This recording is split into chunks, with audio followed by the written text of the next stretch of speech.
l'agence.expert. Or, il est nécessaire de prendre le temps. Parce que si vous ne prenez pas le temps, c'est le temps qui vous prend. Plus vous investissez dans ce qui vous rend heureux, plus vous serez heureux. C'est aussi simple que ça. Évitez de faire tout un tas de choses en même temps. Prenez le temps, appréciez le temps, c'est quelque chose d'absolument fabuleux. Seul on va plus vite, ensemble on va plus loin. Je suis Rudy Brovelli, passionné par l'entrepreneuriat et fondateur de l'agence.expert, une agence de communication spécialisée auprès des experts comptables. Avec le podcast Place à l'expert, j'ai le plaisir d'échanger tous les mois avec un expert dans son domaine d'activité. Un expert comptable, un notaire, un avocat, un assureur et bien plus encore.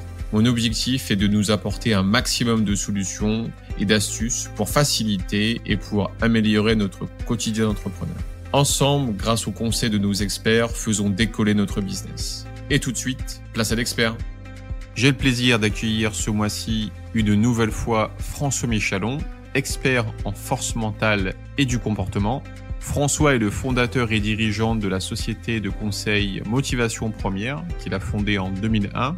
Il accompagne les chefs d'entreprise vers leur réussite entrepreneuriale à travers différents services de conseil, coaching de vie, gestion du changement, conseil en affaires, en management, etc. Grâce à ses 40 ans d'expérience dans l'entrepreneuriat, il utilise ses nombreuses expériences pour mener à bien sa mission. Améliorer la qualité de vie pro et perso de ses clients. Écoute François, merci beaucoup d'avoir accepté cette nouvelle invitation. Merci Rudy de m'avoir invité. Je trouve que c'est très sympathique. Le premier épisode sur la prévention de la charge mentale et du burn-out a très bien fonctionné. On a eu d'excellents retours. Et j'ai grand plaisir à répondre à cette invitation sur la gestion du temps. Exactement. Ouais, c'est vrai qu'en effet, il y a quelques mois, on a réalisé un épisode ensemble sur la fameuse gestion de sa charge mentale, qui a été extrêmement bien apprécié des dirigeants. Et aujourd'hui, en fait, je te sollicite à nouveau pour nous donner tes conseils, tes astuces sur la gestion du temps. En effet, parmi les majeurs défis du dirigeant que nous avons pu identifier, le manque de temps est sans doute le plus grand et le plus important.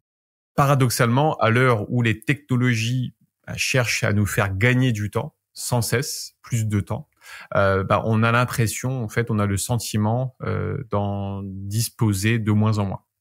Néanmoins, gérer son temps, c'est se rendre disponible pour saisir de nouvelles opportunités. C'est aussi agir pour le développement de son entreprise, être plus efficace, plus productif, être aussi moins stressé au quotidien. Comme tu l'as compris, François, on a besoin de tes lumières pour apprendre à gérer son temps. Comment tu souhaites aborder cet épisode ? Écoute, cet épisode, la gestion du temps, le temps est passionnant. Et je m'en suis rendu compte en préparant ce podcast, parce que j'avais déjà un certain nombre de réponses, un certain nombre de clés, mais je me suis aperçu qu'il est absolument passionnant et je vais vous expliquer pourquoi. Déjà, revenons à quelques années en arrière. Saint Augustin, quand on lui demandait son avis sur le temps, il dit « Si personne ne me le demande, je le sais. Mais si on me le demande et que je veuille l'expliquer, je ne sais plus. » Le temps, il y a une espèce de halo qui est assez étonnant. Par contre, on va revenir à quelque chose de très précis. Et là, je vous invite tous à noter l'exercice suivant.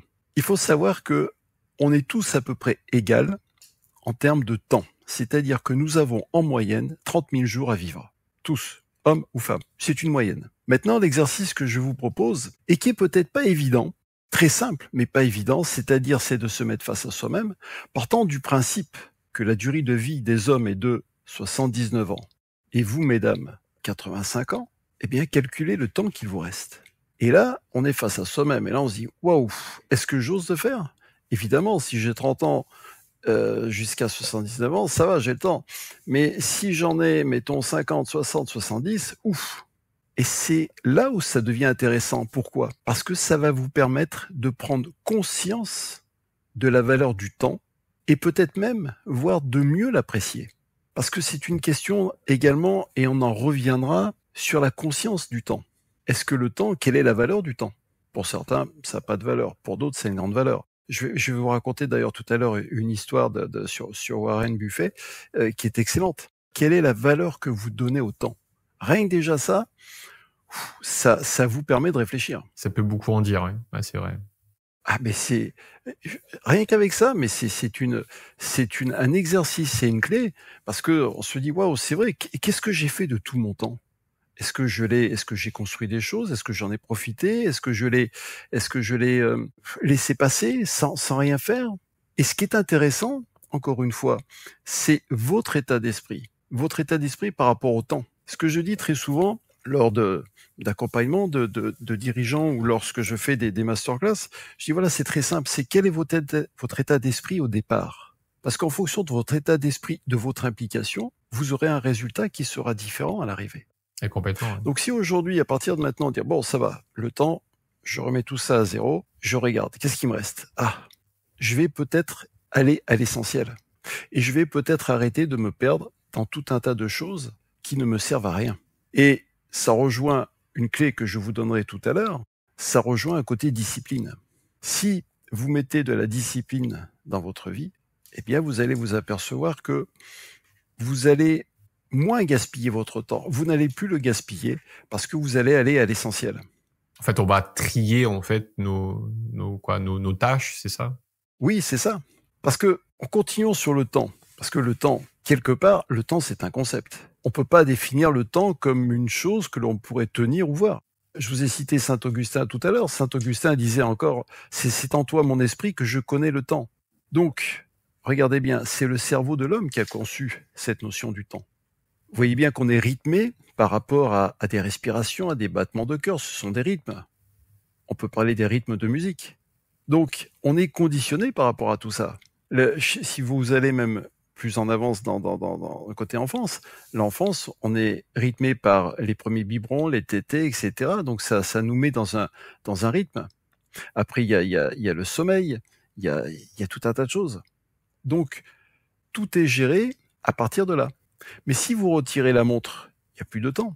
Vous avez peut-être fait l'expérience. Moi, je sais que ça m'est arrivé. Vous êtes en vacances, vous avez décidé de dire c'est un week-end off. Vous retirez la montre, plus de montre. Et vous vous laissez porter, vous vous laissez vivre un peu au rythme du soleil, ce que faisaient nos anciens. Et vous allez vous apercevoir que vous n'êtes plus conditionné par le temps. Et que ça se passe très bien également. Maintenant, on n'est pas tous les jours en vacances. Et il est un fait que, au quotidien, on est obligé de gérer nos entreprises, de gérer notre vie de famille, de gérer notre vie sociale. Donc, il est nécessaire de définir comment on va faire tout ça pour que ça puisse rentrer et passer. C'est ça. C'est important. Je vous disais tout à l'heure, je parlais d'un personnage qui est intéressant puisque, même s'il est controversé, c'est ce fameux Warren Buffett. Warren Buffett, monsieur multimilliardaire de 90 ans qui se met un peu de partout dans le monde et dans l'économie. Mais néanmoins, il y a une histoire que j'aime beaucoup le concernant. C'est l'histoire c'est le 5.25. Parce que c'est une véritable leçon de gestion du temps et c'est même un exercice à faire. L'histoire, elle est la suivante. Après un vol, ou avant un vol plutôt, c'est le pilote privé de Warren Buffett qui lui demande « Mais Warren, est-ce que vous pourriez me donner un conseil? Comment puis-je établir les bonnes priorités dans la vie ?» Sa réponse, qui est maintenant désormais connue sous la règle des 5.25, est un cours magistral sur la gestion du temps et l'accomplissement de la vie. Pourquoi? Tout simplement, donc, Warren Buffett demande à son pilote, à ce moment-là, de noter les 25 choses les plus importantes dans sa vie et de les classer par ordre de priorité. C'est un exercice que vous pouvez faire. Quand tu dis les 25 choses de sa vie, c'est les 25 choses, les 25 envies à faire avant de mourir? Les 25 choses les plus importantes dans sa vie. D'accord. Note les 25 choses les plus importantes pour toi. Donc, par exemple, sa femme, ses enfants, ça fait partie, en fait, oui. des choses. D'accord. Okay. Oui, tout à fait. C'est pas dire, je vais faire le sommet de Mont Blanc, quoi. Non, du tout. Ça peut être n'importe quoi. Ça peut être la famille, la santé, le business, ou un passe-temps qui passionne. D'accord. Donc, le pilote note ça, ou vous pouvez noter ça. Et puis ensuite, Warren demande au pilote d'entourer les 5 premières priorités qu'il a listées. Donc, chacun de vous, vous avez noté les 25, et puis vous allez entourer les 5. Bon, jusque-là, tout est bien. Ensuite, Warren dit, voilà, c'est très simple. Mettez 100% de votre énergie dans ces 5 priorités et 0% dans les 20 autres. Alors évidemment, le pilote est choqué. Comment ça, oublier les 20 autres? Oui, répond Buffett. Oui, c'est comme ça. Pourquoi? Parce que en éliminant vos ambitions mineures, votre esprit peut se concentrer sur ce qui vous comble le plus dans la vie, puisque c'est les 5 premières. On appelle ça le focus, c'est ça? C'est un peu le focus, c'est-à-dire prioriser. C'est une des clés que j'avais notées pour tout à l'heure. C'est-à-dire que plus vous investissez dans ce qui vous rend heureux, plus vous serez heureux. C'est aussi simple que ça. Donc, vous voyez que ces 2 exercices histoire que je vous racontais, la première, faites le calcul de combien il vous reste de temps en moyenne. Deuxième, cet exercice, c'est absolument génial. Génial parce que ça vous permet tout de suite d'aller à l'essentiel. Parce que des méthodes pour gérer le temps, il y en a plein, je vous en donnerai tout à l'heure, il y en a plein. Mais le temps est tellement extraordinaire, il est nécessaire de réfléchir, parce que je reviens à la conscience, c'est quelle est la conscience que vous allez mettre dans le temps, c'est-à-dire prendre conscience. Un autre exercice que je vous propose, que je teste d'ailleurs depuis quelques jours, qui est très très simple. Vous prenez un minuteur, je vous donne l'histoire. Je fais des œufs à la coque, 4 minutes, je mets le minuteur. Vous avez plusieurs possibilités. La première d'attendre devant la casserole que les 4 minutes soient passées. Et puis je me suis dit, tiens, je vais faire des tests. Et qu'est-ce que je peux faire en 4 minutes? Eh bien, je me suis surpris à faire énormément de choses en 4 minutes, alors que je pensais que c'était pas possible. C'est-à-dire que dans cet espace-temps de 4 minutes, je me suis dit, mais c'est fabuleux. Je croyais que ça prenait plus de temps. Et non. C'est intéressant parce que ça vous permet de prendre conscience de tout ce que l'on peut faire en quelques minutes. Parce que on est tous pareils. Vous avez tous dit, je n'ai pas le temps. J'aurais pu très bien dire ce matin, à Rudy, non, j'ai pas le temps. Même si le rendez-vous était prévu à l'avance, j'ai pas le temps parce que j'ai des clients, j'ai ci, j'ai ça. Or, il est nécessaire de prendre le temps. Parce que si vous ne prenez pas le temps, c'est le temps qui vous prend. Et par conséquent, vous finirez. Et c'est ça. Et en fait, on le subit. Ouais. Ce mot que tu as dit est très important. Vous allez subir. Comme beaucoup d'autres choses dans votre vie. Comme un certain nombre de personnes ont subi le confinement. D'autres en ont fait quelque chose d'intéressant. Donc, si vous prenez le temps, ça veut dire que quelque part, vous restez, entre guillemets, maître du temps. C'est-à-dire que vous restez éveillé et conscient de ça. Faites de l'expérience. 4 minutes. Vous n'êtes pas obligé de faire cuire votre œuf. Je me rappelle. Mais faites l'expérience en 4 minutes de voir ce que vous faites. Et à un moment, je suis même revenu, j'ai dit, mais c'est pas possible. Il me reste encore du temps. Oui, il reste du temps. Et ça, c'est génial. Parce que n'oubliez pas une chose, c'est que le temps qui passe, il y a également une relation avec le système nerveux, avec le cerveau. Donc si vous êtes tendance agitée, si vous êtes tendance charge mentale, ça va être compliqué pour vous. Il est nécessaire de retrouver calme, paix et tranquillité à l'intérieur de vous. Et avec cette... D'où là la discipline, c'est ça? Oui, la difficulté pour certains, mais pour d'autres, non. Mais c'est pour ça. Prenez conscience et amusez-vous par des petits tests en disant, tiens, je mets un chrono en 4 minutes, 5 minutes, qu'est-ce que je peux faire? Je regarde, ah oui, tiens, je fais ça. C'est la nécessité de prioriser. C'est-à-dire d'aller à l'essentiel. Parce que vous avez un autre indicateur, vous pouvez regarder, on a tous eu le monde, vous regardez le temps qui passe. Bon, ok, mais le temps qui passe, c'est après. Donc, pensez bien que tout dépend de votre cerveau, tout dépend de votre système nerveux, et ça va changer les choses. Pourquoi en vacances, ça va mieux? Parce que vous êtes plus détendu. Vous prenez le temps de faire les choses. On est bien d'accord, on dit on prend le temps. Oui. Alors pourquoi vous prenez pas le temps dans votre quotidien? En fait, il y a moins de contraintes, il y a moins de deadline, il y a moins de, on t'attend moins en fait sur des choses à rendre ou sur des rendez-vous. Ou les rendez-vous en fait, c'est pas forcément dire oui, ce matin on va aller au marché, mais on sait pas si on y va à 10h, à 11h, à midi. En fait, on ira quand on sera prêt. Donc en fait, cette gestion du temps, en fait, elle est complètement différente. Ouais. Elle est complètement différente. Qu'est-ce qui vous empêche de faire une gestion du temps différente à partir de maintenant? À partir du moment où vous le décidez. C'est-à-dire que ça demande de la discipline, ça demande de l'organisation. C'est très important. Si vous ne mettez pas plus de discipline dans votre vie, ça va être compliqué. C'est sûr et certain. Et qui dit discipline, est-ce que souvent on me dit discipline égale manque de liberté? Pas du tout. Pourquoi? Alors, je vous invite à faire l'expérience suivante, c'est-à-dire mettez plus de discipline dans votre vie. Regardez, on va dire dans la haute gastronomie, enfin dans les cuisines, on appelle ça des brigades. Il y a une discipline. Vous regardez à l'armée, c'est discipliné, ça doit fonctionner. Mettez plus de discipline dans votre vie. Mais alors, c'est pas une discipline obligatoire. C'est une discipline qui doit être joyeuse, qui doit être facile, qui doit à la fois vous ressembler et peut-être aller même à l'encontre de choses que vous avez envie de faire. Je vous donne un exemple qui est un personnage que j'aime beaucoup, qui s'appelle Mike Horn. Lui, c'est un explorateur, c'est ça? C'est un explorateur, c'est un aventurier. Il dit, et on lui disait une fois, mais vous êtes hyper motivé. Mais il dit, mais pas du tout, c'est de la connerie, la motivation. Pourquoi? Parce que je suis discipliné. C'est la discipline, je mets en place une discipline, ensuite je vois que ça va m'apporter quelque chose, et là la motivation arrive, parce que j'ai envie de le refaire. Mais au départ, je mets de la discipline. Et ce qui est très intéressant avec Mike Horn, c'est que dans une des autres interviews, il a connu des expériences très très dures, très difficiles, où il est allé au bout de lui-même et plus, eh bien, il a réussi à modifier, on va dire, le temps. On sait qu'une journée, c'est 24 heures. Lui, il a mis en place le système de dire non, mes journées, je crois qu'elles vont être de 26 heures. C'est-à-dire qu'il a modifié le temps. Il a mis son temps à lui. C'est-à-dire qu'il gagnait du temps et il avait des journées de 26 heures. Parce qu'il avait besoin de ça pour aller à son objectif. Donc, vous voyez que le temps, on peut le modifier. Oui, on peut modifier quoi. Il faudrait que j'arrive à vous retrouver le passage parce que j'avais trouvé ça absolument fabuleux. C'est-à-dire que nous, on est conditionnés avec nos 24 heures. Lui, il a dit non, stop, je change les règles du jeu. J'ai des journées de 26 heures, j'ai du temps. Et c'est pour ça que ce sujet du temps est absolument extraordinaire parce que on pourrait en parler, on pourrait faire un sujet. Ça m'a même donné l'idée de faire une masterclass là-dessus parce que c'est fabuleux. Donc, prenez vraiment le temps de réfléchir à ça. Mettez plus de discipline dans votre vie, c'est indispensable. Je dirais, établissez un programme. Si le mot discipline vous gêne, vous dites, bon, ok, je mets un programme de ma journée. Comment est-ce que je vais faire?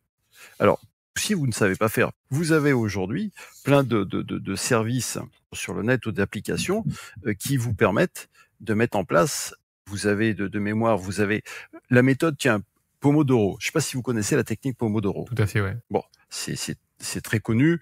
C'est une méthode qui dit, grosso modo, que vous faites des sessions de travail de 25 minutes et ensuite vous faites des pauses de 5 à 10 minutes. Voilà, c'est assez simple. Ça a été mis en place, je crois, dans les années 80 et de mémoire, je crois que Pomodoro doit vouloir dire s'habiller ou quelque chose comme ça. C'est pour ça que ça s'appelle comme ça. Donc, ça va vous permettre d'être focus pendant 25 minutes parce qu'on sait qu'on n'est pas efficace pendant 1 heure, 2 heures ou 3 heures. Quand moi, je donne des cours à la fac devant les étudiants, je sais que je vais leur prendre attention. Ils vont me suivre pendant à peu près 15-20 minutes et ensuite, il faut relâcher, il faut revenir. C'est normal. Et c'est partout pareil. Quand on fait un webinaire, c'est la même chose. Donc, il est nécessaire d'amener de la nouveauté. Et il est nécessaire aussi pour celui qui est en face de prendre du temps pour se reposer. Vous avez besoin d'une organisation. Vous avez je crois, c'est Trello qui s'occupe pour centraliser vos contenus et vous permettre d'avoir une bonne gestion de ça. Mais ça, vous allez en trouver plein. Vous avez, il y en a plein. Vous avez, Oui, voilà. Et je suis pas là pour faire la promo des uns des autres. Ça, c'est à chacun à trouver. Par contre, ce qui est très important, c'est vous, à titre personnel, de vous prendre en main. Parce que c'est là tout l'intérêt. Et c'est là où vous serez bien meilleur. Donc, établissez un programme. Ne vous laissez pas distraire. Quand je dis ne vous laissez pas distraire, ça rejoint la discipline. Je m'explique. Réseaux sociaux. On est tous tentés d'aller vérifier son LinkedIn, son Insta, son Facebook, etc. Mais vous savez très bien que ces algorithmes sont là pour vous attraper et vous faire rester sur l'application. D'accord? Donc, vous mangez du temps. D'ailleurs, je mets une petite parenthèse sur un documentaire sur Netflix qui s'appelle Derrière vos écrans de fumée. Et en gros, ce qu'il faut retenir, c'est que si le service ou si le produit est gratuit, en fait, c'est tout simplement que c'est vous le produit. Bien sûr. Et tout est fait pour que vous restiez dessus, mais ça vous mange du temps de cerveau. C'était Patrick Lelay qui l'avait dit à l'époque, l'ex-PDG de TF1. Il parlait du temps de cerveau, de temps disponible. Ça vous mange du temps. Nous avons la possibilité de voir combien de temps nous avons passé sur les applications. Allez voir. C'est affolant. Parce que le temps que vous passez sur ces applications, le temps vous allez, oui, mais tu comprends, j'apprends des choses, ça me fait du bien. Eh bien, c'est à votre détriment. Parce que pensez bien que tout ce qui vient à travers les réseaux, téléphone, ordinateur, eh bien, vous percevez énormément de négativité. C'est ainsi.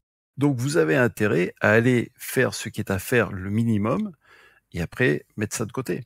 Ouais, complètement. Ouais. Ne vous laissez pas distraire par ça. D'ailleurs, vous avez sur votre téléphone, vous avez une option en fait où vous pouvez justement dans les réglages voir la gestion du temps que vous avez mis sur votre téléphone sur le jour et dans la semaine. Et ce qui est hallucinant, c'est le temps après décortiqué par applications, réseaux sociaux, divertissement.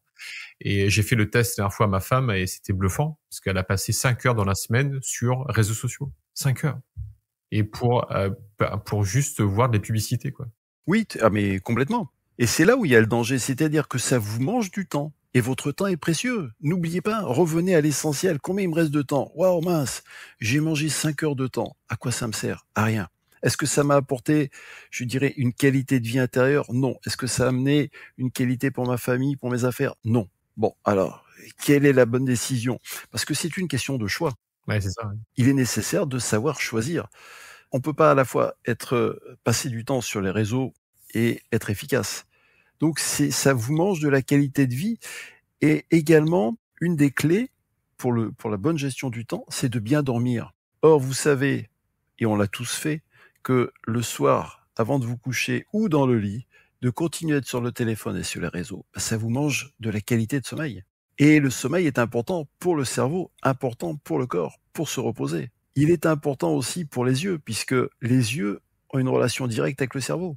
C'est pour ça d'ailleurs qu'on nous dit maintenant, mettez des écrans bleus, etc., etc. Ok, c'est gentil de nous dire ça, mais la bonne attitude, ça serait de dire non, ne revenez pas. C'est très important. Donc, dormez bien.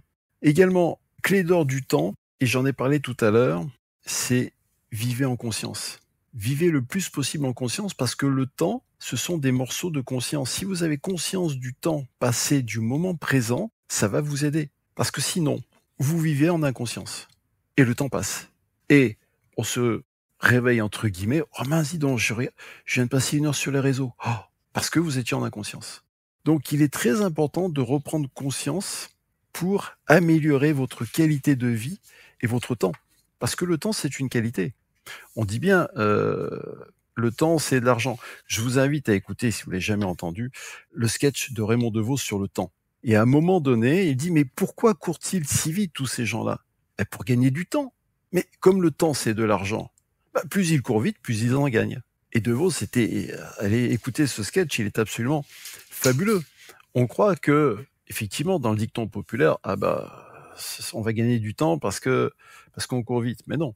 Prenez le temps, appréciez le temps. C'est quelque chose d'absolument fabuleux. C'est un diamant. Mais vous savez, si on donne un diamant à des, entre guillemets, des pygmées au fin fond du monde, ils vont pas savoir ce que c'est. Pour eux, c'est un caillou. Alors que pour d'autres, ça a une valeur extraordinaire. Le temps est une valeur extraordinaire. Revenez au premier exercice. Nous avons 30 000 heures. Donc on a intérêt à être vigilant avec ça. Ouais, c'est vrai que ça, je pense que les personnes, en fait, se rendent peut-être pas compte, en fait, de cette notion. Alors, on se rend compte peut-être plus avec le temps, avec l'âge, mais on va dire à moins de 40 ans, en fait, t'as pas trop l'impression que le temps passe. Oui, il passe, mais t'as pas cette valeur, en fait. On l'a pas, identifié comme une valeur, le temps. En fait, ça fait partie de la vie, en fait. Il y a voilà, la journée. Oui, mais c'est pour ça que peut-être c'est pas peut-être, c'est certain que ça soit bien de pouvoir l'apprécier à sa juste valeur au plus tôt possible. Parce que c'est vrai qu'on dit le temps passe, on arrive à 50, 60, 70. Oh mince, dis donc, c'est déjà fini. Oh dis donc, on va revenir. On espère qu'on va revenir pour certains. Et puis pour d'autres, la fameuse phrase, oh mince, si j'avais su. Ça, c'est terrible d'arriver à la fin de sa vie. Oh mince, si j'avais, oui, j'ai pas fait. Non, Là, c'est terrible parce que c'est de partir avec un sentiment de frustration, de culpabilité. Et c'est important aussi, cette conscience de vivre au moment présent, parce que bon nombre de personnes, moi je le vois dans mes clients, bon nombre de personnes vivent soit dans le passé, ou soit dans le futur. Mais à quoi bon vivre dans le passé? Le passé n'existe plus. Le passé n'existe plus. Parce que le présent, c'est quoi? Ce sont que des séquences. Mais ce qui s'est passé tout à l'heure n'existait déjà plus. Donc pourquoi vivre dans les souvenirs du passé qui, bien souvent, sont douloureux? Donc la plupart vont chercher ces souvenirs douloureux pour les ramener, non pas dans le présent, mais dans le futur. et se créer un futur qui n'existe pas plus. Parce que je ne sais pas si tout à l'heure je suis encore en vie. Et ça permet aussi de relativiser. Parce qu'on est tous très confiants. Vous savez, le soir, on se dit, bon, allez, bonne nuit, à demain, on se fait un petit bisou, et on est confiant, on se dit à demain. Très bien, mais vous oubliez une chose, combien de personnes partent pendant la nuit? Alors certains vont dire, bon, c'est le meilleur départ parce qu'on se rend compte de rien. Oui, très bien. Mais c'est fini, quoi. Mais ça vous permet encore une fois de revenir à cette qualité de temps, à cette notion du temps. Donc le temps est important. Pensez bien que le passé n'existe plus, le futur, il n'existe pas non plus, donc seul le temps présent. Pour l'instant, ok, je suis. Vous savez, on revient à cette fameuse phrase qui a traversé tous les temps, je suis. Ça va, je suis en bonne forme, tout va bien, c'est bien. Je profite. En étant ce fameux « je suis » sur ce moment-là et d'être conscient, ça vous permet d'avoir un autre état d'esprit. C'est l'état d'esprit qui est important. Ça, c'est hyper intéressant. Et de pas se laisser emporter, tu vois, par toutes ces notions du temps qui sont absolument extraordinaires, mais... Ouais, c'est l'attention. Aujourd'hui, c'est ce qu'on dit, ouais, c'est qu'il y a de plus en plus, en fait, de situations qui nous font prendre notre attention. Et cette attention, en fait, elle est pas forcément utile pour nos priorités, en fait. Non, elle est là pour vous détourner. Ouais. Une majorité de choses qui sont faites pour nous détourner de l'essentiel. C'est-à-dire l'essentiel, c'est d'être conscient de ce qui se passe. Et en nous détournant de tout ça, c'est fait pour nous faire vivre, fonctionner en inconscience. Donc, de passer à côté de plein de choses, d'accepter plein de choses. Donc, pensez bien quand même que dans la conjugaison, parce que c'est intéressant, si on regarde le côté grammatical, je parle sur le plan français, vous avez des temps de conjugaison. Et le temps présent existe. Alors évidemment, vous avez beaucoup sur le parfait, plus que parfait, le futur, tatati, tatata. Je crois qu'il doit y avoir 14 temps différents. Mais restez dans le temps présent. Quand vous racontez une histoire, quand vous racontez quelque chose, qu'est-ce qui est le plus dynamique? Qu'est-ce qui est le plus intéressant? C'est de parler au temps présent. Et ça, c'est important. Donc, je reviens avec les clés. Je vous disais tout à l'heure donc de bien dormir parce que c'est important. De bien vous nourrir, c'est important aussi. Est-ce que vous avez tendance à manger sur le pouce? Ou est-ce que vous dites non, je m'accorde du temps pour manger? Accorder du temps, ça peut dire, bon, je m'accorde 10 minutes, 15 minutes si vous êtes très pressé, plutôt que de manger sur le pouce. Parce que si vous mangez sur le pouce... On revient à la valeur du temps par rapport à est-ce que bien me nourrir est important pour moi, oui ou non? Et à partir de là, en fait, oui. Je vais prendre du temps. Ou est-ce qui est plus important, c'est que je dois rendre le reporting à tel client à telle heure? Je suis d'accord, mais là on en revient à l'organisation, à la discipline. C'est important, parce que quand je dis prendre le temps pour manger, pour déjeuner, ça veut pas dire de passer des heures à table. Ça veut simplement de dire, ok, dans ma discipline, je me suis dit, je réserve, mettons 30 minutes pour déjeuner. C'est-à-dire que je me déconnecte et je mange. Parce que n'oubliez pas une chose, vous allez vous nourrir sur un plan physique, mais lorsque vous mangez, vous allez vous nourrir également sur d'autres plans. Et ces autres plans, vous allez les nourrir en fonction de vos formes de pensée que vous allez avoir pendant cet acte de vous nourrir. Donc ça va bien plus loin que ce que vous pensez. Ouais, c'est un petit peu le subconscient qui travaille par rapport à des tâches qu'on a fait et qu'on n'a peut-être pas fini et que indirectement quand on va revenir sur la tâche, on va aller beaucoup plus vite, quoi. Ouais. Donc c'est important. Si je vais prendre tout ce que tu as dit. Donc j'ai de la discipline, j'ai de l'organisation, j'ai avant tout la compréhension que il me reste tant de temps dans mon chemin de vie. À partir de là, comment est-ce que je le transpose au monde du travail? Parce que moi, ces dirigeants au quotidien, et moi, je vais pas dire, je me mets pas à l'écart. Au contraire, je suis aussi dedans, même si j'essaie beaucoup de travailler sur cette discipline du travail, avec les notifications, j'enlève tout, les emails, etc. Mais comment, en fait, tu le transposes dans le monde du travail, cette discipline? Si déjà dans le monde du travail, vous mettez en forme vos journées, c'est-à-dire que vous mettez une bonne organisation, je fais telle chose à tel moment, etc. Cette partie-là, je la réserve pour ma détente, comme je disais tout à l'heure dans l'autre méthode. C'est une question d'organisation et de priorité. Je vous disais prioriser. Qu'est-ce que vous voulez dans votre vie? Une vie, c'est une journée. Que faites-vous dans votre journée? Est-ce que vous voulez plus travailler, vous amuser? C'est vous qui décidez. Je vous ai dit tout à l'heure, on a le choix. C'est important. À partir de là, c'est vous qui avez le pouvoir de décision. Alors, ce pouvoir de décision, il faut le mettre en application. Parce que, évidemment, on dit oui, mais alors tu comprends, j'ai pas le temps parce que je dois faire ci, je dois faire ça. Non, stop. On met tout sur la table, on pose, et je m'organise d'une autre manière. Donc, ça demande quelque part une volonté de votre part. S'il n'y a pas la volonté, ça ne peut pas fonctionner. Si vous mettez la volonté en place, la discipline en place, ça va très bien se passer. Attention, avec un état d'esprit, parce que il y a un point que j'ai noté qui était amusez-vous. On n'est pas à l'armée, même si tout à l'heure je vous ai parlé de l'armée, on n'est pas à l'armée. Ouais, c'est ce que j'allais dire. Chacun de vous a des vies professionnelles différentes, mettez de la rigueur. Je peux vous dire que je connais des dirigeants qui ont mis en place une discipline et qui font plein de choses dans leur journée, hein. Du sport, des clients, la famille, ça se passe très très bien. Ouais, quand t'entends discipline, c'est pas militaire, quoi. Non, du tout. Si on reprend Mike Horn qui disait c'est la discipline en premier, il met de la discipline en place, il met des règles. Si le mot discipline vous gêne, mettez des règles, tac, et ça va bien se passer. Vous êtes dirigeant d'entreprise, vous avez mis des règles dans votre société.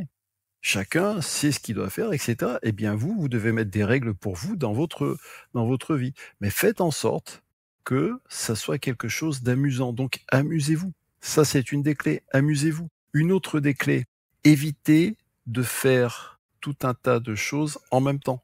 Faites les choses les unes après les autres, parce que sinon, on rejoint ce que l'on disait la dernière fois, vous allez vous charger et vous allez vous surcharger mentalement. Donc faites une tâche après l'autre et vous serez plus efficace.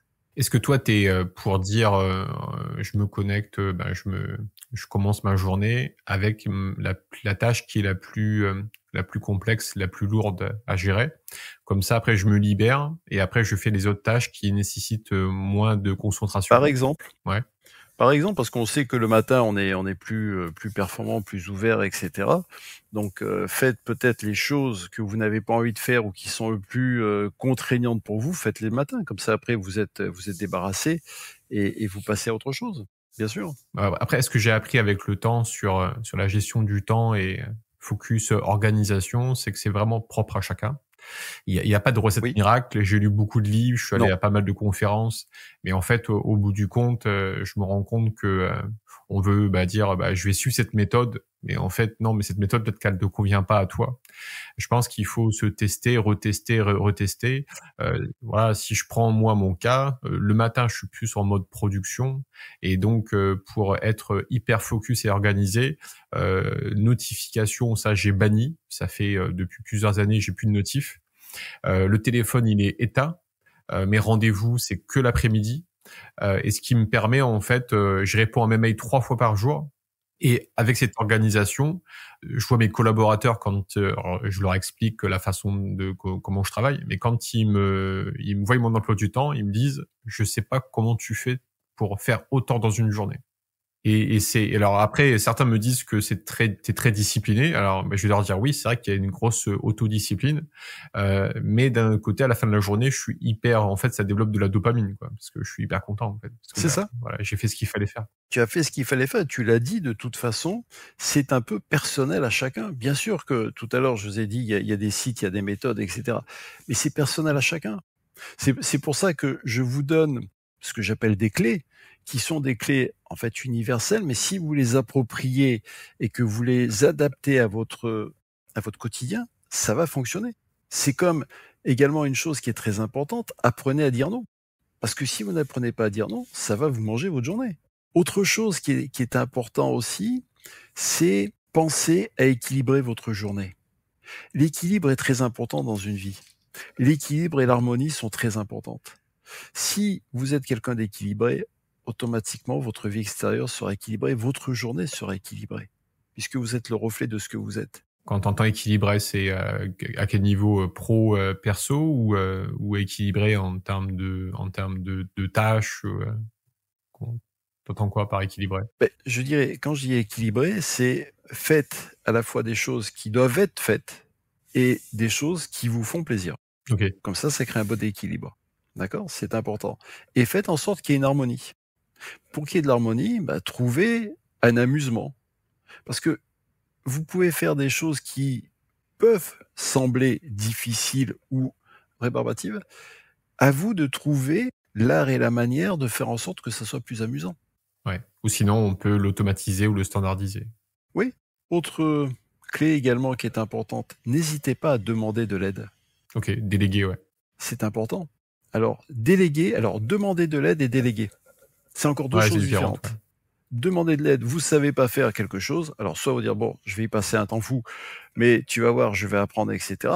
Maintenant, l'autre attitude, ça serait de dire, si vous êtes en société, j'ai telle personne qui est compétente, hop, je lui demande de l'aide, et à ce moment-là, je vois qu'elle répond, je délègue cette fonction.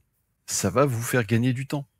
Ça pourrait même faire partie d'un nouveau épisode aussi, savoir déléguer, ouais. Parce qu'il y a beaucoup aussi de dirigeants qui ont du mal à déléguer, ouais. Oui, mais alors, je vous le dis juste, je l'ai déjà dit, si vous n'arrivez pas à déléguer, si vous ne savez pas déléguer, ou si vous avez du mal, vous êtes sur la voie pour aller sur le burn-out. Charge mentale. Si vous êtes tendance perfectionniste, en disant non, je prends du temps parce que bon, ok, très bien, c'est ton choix. C'est ton choix, hein, je reviens à ça, c'est ton choix. Eh bien, vous êtes sur cette voie-là. Ouais. Et puis, il y a autre chose également qui est important, c'est laisser de l'espace. Ne faites pas, quand je vous incite à être discipliné, laissez-vous des sas. Laissez de l'espace. Vous voyez bien que dans les constructions, dans les ponts, dans les tours, les buildings, etc., ils font des choses absolument extraordinaires, mais ils laissent toujours un peu d'espace, ils laissent du jeu, parce que ça doit bouger. D'accord ? Donc, quand moi je vous parle de vous amuser, là on retrouve encore une fois le jeu. Laissez un peu d'espace. Ne soyez pas, ça ne veut pas être la rigueur absolue. C'est important. Donc, vous constatez que avec toutes les clés que je vous ai données, qui sont pour certains, vous allez dire, mais attends, mais on les connaît ces clés. Oui, non, mais appliquez-les. Appliquez-les parce que c'est important et avec une certaine conscience. Complètement, ouais.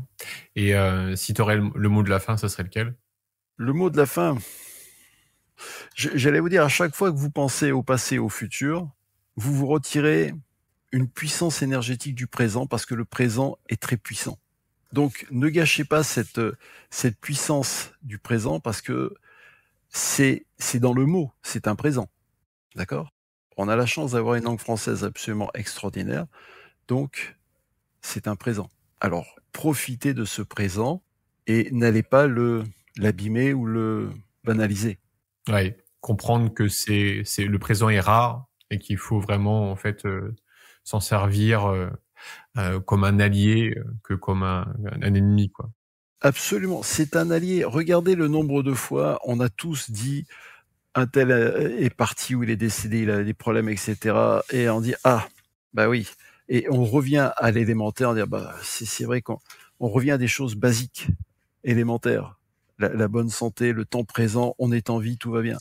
Oui, mais ça n'a pas de prix, ça. C'est simplement le jour où on passe de l'autre côté ou alors qu'on est passé très près, on se dit oulala là là là là là. Et d'ailleurs, tous ceux qui sont passés très près, je puis vous assurer, mesdames et messieurs, peut-être vous qui nous écoutez, vous voyez la vie d'une autre manière. Hein. Ouais, là, on réalise en fait qu'on n'a qu'une seule vie, quoi. Oui. Alors certains disent bon, non, on en a plusieurs. Bon, ok, mais je sais pas, peut-être, hein, je me rappelle pas. Donc profitons de ce que l'on a là et de se dire waouh, j'ai intérêt à prendre conscience. C'est vraiment cette conscience qui est le plus important et ça me fait penser également parce que tout à l'heure j'ai échangé juste avant avec mon compère, complice et co-auteur le docteur Ali Hajdi. Je dis tiens, je vais enregistrer quelque chose sur le temps. Et il me dit, tiens, si tu peux passer ce message, il dit, le temps d'attendre est-il le même que le temps d'agir ? Je dis, écoute, je vais en parler, je vous pose la question à tous. Mais on retrouve le temps. Parce qu'il y a quelque chose que je ne vous ai pas dit tout à l'heure, dans une des clés. Prenez le temps de la réflexion. Oui, ça c'est très important. C'est ce que je disais en intro, c'est que ce temps-là va vous permettre de saisir des nouvelles opportunités et développer votre boîte. Bien sûr. De société, ouais. Bien sûr. Ouais, agir. Ouais. Mais si vous passez votre temps à scroller sur les réseaux, eh bien vous manquez à la fois de réflexion et de temps de réflexion. Complètement, ouais. D'ailleurs, il y a un très bon épisode qu'on a fait tout au début de Place à l'expert avec Julien, qui est aussi qui accompagne comment dire les dirigeants et qui travaille beaucoup sur souvent les dirigeants sont à 100% en mode production et n'ont pas du tout de stratégie, en fait, ne posent pas de temps, en fait, parce que ils ont jamais le temps, en fait. Et ça, ça peut être après assujetti, comme tu disais, à un burn-out, une charge mentale trop importante. Et donc il y a tout ça, en fait, se rejoint au bout du compte, hein. Tout est lié, en fait. Mais c'est ça qui est intéressant. Tout se rejoint. Donc on a intérêt à se dire waouh. Et il n'y a pas besoin non plus d'aller chercher des choses très compliquées. On prend ses bases, et si on arrive à faire avec ses bases, c'est génial. Ouais, super. Mais simplement, l'ego a tendance à vouloir vous faire croire que non, ça va pas. Il faut aller chercher la dernière méthode à la mode qui va fonctionner. Faites très attention à ça. Regardez, je sais pas si vous avez entendu parler, et je ne connais pas son nom, c'est une auteure, je crois, japonaise, asiatique, qui avait sorti un best-seller sur l'art du rangement. Ok, ça me parle. Elle en a fait des séminaires, elle en a fait tout un tas de choses. Aujourd'hui, elle disait que chez elle, c'était le foutoir et que ça ne marchait plus. On va toujours chercher des nouveautés. Or, on a tout ce qu'il faut déjà sous la main. Revenez à ce bon sens. Parce que le bon sens, il y a une connexion entre le bon sens et le temps aussi. Ouais, complètement. Ouais. Super. Merci beaucoup, François, pour cet épisode. Ouais, très intéressant. Ouais. Ça permet de prendre de la hauteur et se dire que que le temps a une valeur, et cette valeur, en fait, elle passe, quoi, et que il faut comment l'utiliser au mieux, en fait, dans notre quotidien, aussi bien pro, perso, avec la famille, sans la famille, avec les enfants, sans les enfants, avec sa femme. Tout à fait. C'est vraiment important, ouais, avec ses collaborateurs, etc. La valeur a du temps. La preuve en est, et je terminerai là-dessus, il y a des personnes qui vendent leurs prestations à un certain prix et d'autres qui la vendent à un autre prix. Ouais. Parce que la valeur n'est pas la même. Quelle est la valeur qu'on met, et on vend du temps. Ouais, exactement. Ouais. Top, super. Merci François, à bientôt. Merci Rudy. Bye bye. Cet épisode vous a plu, partagez-le autour de vous et mettez 5 étoiles pour aider d'autres entrepreneurs dans leur activité. Pour aller plus loin, faites-vous accompagner par des experts. Quant à moi, j'aurai le plaisir d'accueillir le mois prochain Mandy Chomegom, expert en marketing. Elle nous donnera ses conseils, ses astuces pour définir notre client idéal. Cet épisode vous intéresse, je vous donne rendez-vous le mois prochain. En attendant, prenez soin de votre entreprise. Bye bye.